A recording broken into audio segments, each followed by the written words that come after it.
হঠাৎ শুনি আমার দিদা মারা গেছে আর সবাইকে যেতে হবে শ্মশানে। আমিও দেরি না করে ঝটাপট রেডি।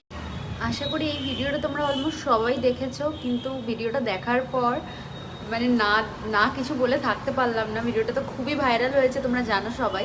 হ্যাঁ, এটা তো একদম সত্যি যে আমরা সবাই ইউটিউবে আসি কিছু একটা স্বপ্ন নিয়ে, সেটা সত্যি কথা। কিন্তু মানে তাই বলে আমি একটা মানুষের মানে মানে মারা যাওয়া নিয়ে সেটাকে কন্টেন্ট বানিয়ে আমি ভাইরাল হব, মানে এই জিনিসটাও এতটা নীচ মানসিকতা কি কারোর হওয়া উচিত? মানে আমি হাসি মুখে বলছি, আমি ভিডিওটা দেখে জাস্ট হয়ে গেছিলাম। মানে এরা যা শুরু করেছে, কবে তো নিজের মা বাবাকেও মেরে ফেলে হয়তো ভাইরাল হওয়ার জন্য সেটাও বসে দেখাবে, দেখো আমি কিভাবে মেকআপ করে কাঁদছি, আমার মা বাবা মারা গেছে, এই রকম মানে কি অবস্থা।